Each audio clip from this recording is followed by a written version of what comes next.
Assalamualaikum. Halo Om Bro, ketemu lagi di channel Tugura TV. Nah, kali ini saya dapat pesanan ataupun tantangan yang agak rumit dari biasanya nih, karena kita punya sebenarnya ini kita buat namanya pompa penyiraman atau pompa drip ataupun tetes yang kita buat otomatis untuk 3 jalur. Jadi 3 jalur. Nih outputnya ada 3 jalur, jalur 1, jalur 2, jalur 3. Ini kenapa dibuat 3 jalur? Karena permintaannya seperti ini. Jadi jalur 1 akan ditetesin atau disiram sehari 2 kali. Jamnya bisa diatur, terserah mau berapa menit, berapa lama. Jalur 2 ditetesin atau disiram 1 hari sekali. Nah, jalur 3 2 hari sekali baru disiram. Ini buat kepentingan eksperimen ya, buat kepentingan eksperimen. Jadi dalam hal ini karena ini kan untuk kepentingan tetes ya, kepentingan tetes ataupun kepentingan siram. Jadi kita nggak pakai pompa tekanan tinggi. Kemarin saya coba pakai pompa tekanan tinggi, pompa hiu di sini. Ternyata valve-nya ataupun solenoid-nya ini nggak mampu, malah ketika dia off, jalur jatuhnya off malah kejebol, nggak kuat. Akhirnya kita pakai pompa yang seperti ini, pompa submersible. Submersible ini yang dayanya lebih rendah, tapi flow-nya lebih bagus sedikit. Tapi wattnya juga lebih rendah, 25 watt, 12 volt. Jadi pompanya kita taruh di luar. Jadi pompa ini kan kita celup, kita taruh di baknya, nanti di sana ada filternya. Kemudian masukin pakai selang setengah ataupun lebih kecil sedikit nggak apa-apa, pakai quick release ini. Baru kita kontrol keluar lewat jalur mana. Nah, ini ada spesial. Jadi ini satu kita pakai Sonoff TH16. Sonoff TH16 ini fungsinya adalah pengontrol suhu dan kelembapan, juga sekaligus bisa dikontrol berdasarkan schedule dan lain-lainnya. Ini kapasitas 16 ampere ya, 15 ampere. Dan ini mengontrol adaptor yang ini. Ini kita pakai 12 volt 6A. Sebenarnya kebutuhannya cuma 3, kita kasih 6A karena supaya biar lebih kuat juga. Nah, di sini ada Sonoff jalur 1, Sonoff jalur 2, ini jalur 3. Ini ada agak berbeda karena ini Sonoffnya versi baru, ini versi 3. Kalau ini masih basic yang biasa. Tapi nggak apa-apa, pada prinsip bisa juga sama semuanya. Nah, seperti itu. Jadi skemanya misalnya kita mau pakai sehari 2 kali. Nah, berarti pada saat kita atur schedule ini yang Sonoff ini hidup, dia akan menghidupkan adaptornya. Otomatis mendorong voltage ini ke pompa, dan ini ada pompanya juga ada potensinya ya untuk mengatur voltase yang suplai ke pompa bawah. Di pompa bawah itu disuplai berapa volt. Nah, ini ada potensio kita, sementara kita voltkan, dan ada voltmeternya. Dan ini ceknya dari sini nih, masukin sini untuk suplai pompanya. Jadi seperti itu. Jadi kita bisa atur schedule-nya kapan dia. Kalau mau hidupin jalur 1, maka yang hidup adalah ini plus ini. Jadi kita misalnya bisa buat schedule jam 3 sore on sampai jam 3:02 ini hidup, yang lainnya mati. Kemudian jam 7 pagi ini hidup, yang lainnya mati. Nah, kemudian jam 12 siang ini hidup, yang lainnya pada mati. Ini menghidupkan jalur 3. Nah, kemudian untuk 2 hari sekali sama, kita tinggal hari apa ini hidup, yang ini hidup. Contohnya seperti ini. Nah, saya udah registrasikan. Ini adalah box pompanya, box pompa. Ini Sonoff ini sudah diregistrasikan pakai aplikasi yang namanya e-wheeling ya. Nih, aplikasinya e-wheeling yang ini, kemudian ini. Jadi kita bisa buat schedule seperti ini. Misalnya ini namanya, yang ini kita namanya box pompa yang ini jalur 1, jalur 2, jalur 3. Nah, jalur 1 dia akan, syarat menghidupkan harus ini, kalau ini mau hidup, ya ini harus hidup karena ini mengontrol adaptor, yang 3 ini mengontrol valve-nya ataupun solenoid-nya. Seperti ini contohnya. Kita buat schedule. Jam 14.42. Sekarang kan 14.52 ya, ini telat ya. Kita ubah ya ke 14.55 lah. 55 ya. Misalnya nanti akan hidup di 55. Nah, ini. Dia akan mati di 56 misalnya. 1 menit bisa nih kita. Nah, ini kan ada pilihannya ya, everyday, setiap hari, ataupun mau hari-hari apa aja bisa diatur. bisa dipilih. Jadi bisa dipilih. Ini dalam hal ini saya masih pakai yang setiap hari. Nah, ini off. Jadi hasilnya akan seperti ini.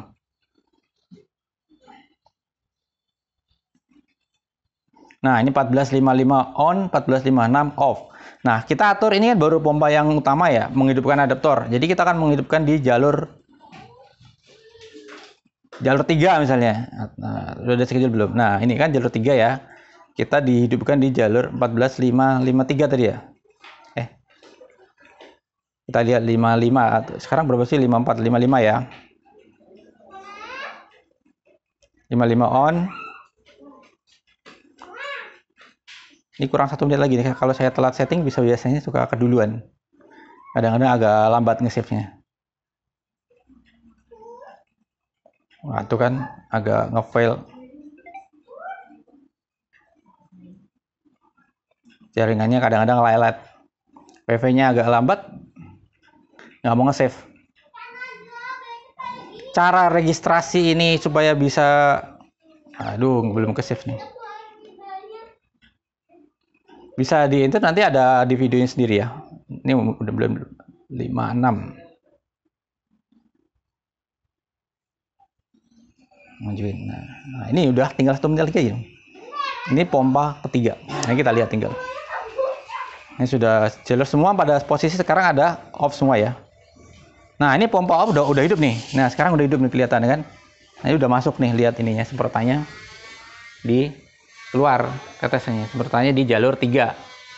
Jalur 3. Nah, ini jalur 3. Ini berdasarkan, kalau ini berdasarkan schedule ya, berdasarkan schedule jam ya. Jadi kita bisa atur. Nanti dia akan di 56 akan mati. Dan kita bisa ngatur juga berdasarkan scan. Contoh, scan-nya seperti ini. Jika pompa box off, maka jalur 1 dan 2 ikut off. Nah, ini jalur 3 bisa ditambahin. Jika pompa box 2 pompa box on, jalur 2 on, bisa juga. Scan-nya seperti itu. Banyak kita bisa buat scan. Kalau untuk dari yang utama sendiri ini juga bisa dikontrol suhu ya. Kalau ini kan suhunya udah 33,8 derajat Celcius dan ini kelembabannya 73%. Nah, dia nggak bisa kalau kita udah dikontrol by schedule. Nah, ini mati sendiri ya. Mati ya. Dia mati. Kalau dia scan-nya dia akan udah off semua nih ya, off semua. Off semua dari pompa box, jalur 1, jalur 2, jalur 3. Nah, ini kalau wifi-nya jelek suka hilang-hilangan. Nah, kalau kita atur pengen besarkan suhu, maka dia otomatis schedule-nya akan hilang. Nah, ini kalau misalkan di seperti ini ya suhunya ya. Di temperatur lebih besar dari 40 derajat on dan lebih rendah dari 38 derajat off. Ini tinggal di enable. Nih, enable. Nah, seperti itu tinggal kita save. Nah, tapi juga bisa berdasarkan suhu. Suhunya mau dikontrol by suhu, ini nggak bisa juga. Nah, bisa dipilih ya. Nggak bisa bareng-barengan. Jadi mau suhu atau berdasarkan temperatur. Nah, seperti itu. Dan kita bisa membuat scan yang lain. Misalnya dari kita mau ketika pompa ini hidup ataupun cuma ini nggak bisa dari sini, nggak bisa men-scan ke sini, nggak bisa men-scan dari yang suhu. Nah, seperti itu. Ini contoh-contoh di saya juga ada beberapa ini aplikasi-aplikasi saya kayak yang scan yang udah ada kayak hybrid ini. Kalau hybrid ini saya untuk menghidupkan PLTS, ketika hybridnya saya on maka jalur PLTS akan on. Seperti itu. Jadi men-trigger smart device lain atau bisa scan ini bisa macam-macam sih, tapi saya belum coba semua. Ya misalkan jika waktu jam berapa atau sunrise set atau semacam apa ini performanya juga banyak skinnya. Jadi kayak skema-skema apa yang menyebabkan dia hidup dan mati, jadi seperti itu. Dan kita bisa tes ya, kalau manual pun kita bisa lakukan dengan cara menghidupkan ini dan ini dipencet. Nah, ini kita lihat ya. Nanti kita cek nih sudah hidup atau belum.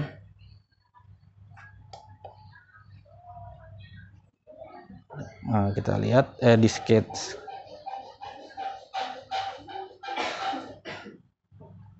Kadang-kadang bentrok. Nah, ini pompanya belum hidup. Nah, ini karena auto dia nggak bisa di-onin ya. Kalau auto dia nggak bisa di-onin, harus disable dulu. Nah, kalau onin juga dia nggak bisa dipencet. Nah, kita bisa pencet dari situ dan dia keluar. seperti ini kita contoh jalur yang drip nih, ini tetes ya. Nih, tetes yang jalur satu ini kita pasangin ujung nozzle drip tetes yang 8.88 keluaran. Jadi kita bisa kontrol dari mana aja dari sini. Dan tentu juga pasti bisa dikontrol lewat suara. Seperti ini. Nyalakan box pompa. Nah, itu dia hidup. Ya, pastinya bisa dikontrol dengan suara. Matikan box pompa. Baik, mematikan box pompa. Nah, seperti itu. Jadi, tentu aja bisa dikontrol lewat suara dan dikontrol dengan schedule. Tentu aja dikontrol manual, on off dari sini. Tapi kalau dia disetting di auto, maka dia nggak bisa diperintah. Nggak bisa dipencet. Dia auto berdasarkan suhu atau temperatur. Seperti itu. Skemnya seperti itu. Jadi ini gunanya nanti bisa dicabang banyak ya. Di sini ya dicabang banyak. Mau dicabang berapa, karena ini kan perlunya buat netes-netes, buat nyiram, jadi nggak perlu air yang banyak-banyak banget, jadi nggak perlu tekanan tinggi ya, karena dia buat nyiram. Jadi seperti inilah. Kalau kita hidupin semua lah, ini kita hidupin semua manual, nah ini seperti ini. Ini pilihan nozzle-nya, jadi kelihatan ya. Nah, sekarang saya mau tunjukin kalau dia nggak pakai semprotan, seperti apa alirannya. Nah ini dia nggak pakai ujungan nozzle. Nah, ini kita coba lagi langkahnya. Ini belum hidup nih berarti. Nah, kita hidupkan. Ini nggak pakai semprotan, nggak pakai nozzle. Karena nozzle ini kecil, jadi lubangnya memang kecil, jadi ya siramannya otomatis dikit gitu loh. Dan kita akan juga pengaruhnya terhadap ini. Ini kan ada settingannya ya, settingan 12,1 volt. Ini ada adaptornya. Kita kecilin di 10 volt. Nah, tuh airnya jadi kecil kan? Kita kecilin lagi sesuai kebutuhan tetesan yang kita pengen atur. Jadi kalau kadang kan tetesannya perlunya dikit biar airnya hemat. Nah, itu bisa diatur dari situ, dari potensiometernya seperti itu. Nah, itu skemanya agak-agak rumit. Nah, ini adalah sensornya. Ini sensor yang dual ya, bisa suhu, bisa enggak. Ini sensor dual.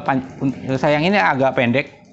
Kalau mau disambung bisa, cuma ini kabelnya kalau nggak salah ada 4 jalur ya, 4 jalur harus disambung dengan 4 pair. Jadi seperti itu, nanti dibikin lubang seperti itu. Nah, ini kalau kecil ya, kalau kita polkan kira-kira segini nih, lumayan lah buat 3 jalur.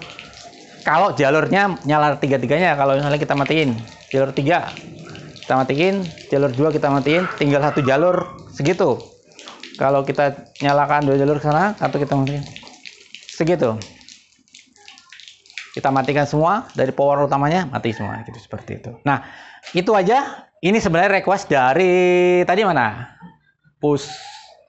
Ya, salah satu politeknik di Biak ya, sebetulnya Poli Pengembangan Pertanian. Polbangtek di Biak. Dari mudah-mudahan sih memenuhi dari kebutuhannya ya. Dari sesuai kebutuhan untuk pengembangan pertanian di sana. Oke, terima kasih sudah menyimak video dari Tokora TV. Mudah-mudahan bermanfaat dan memberikan inspirasi ataupun ide-ide untuk mengembangkan proyek-proyek berikutnya. Sampai ketemu di video-video kita berikutnya. Jangan lupa like dan subscribe dan komen kalau ada pertanyaan. Terima kasih.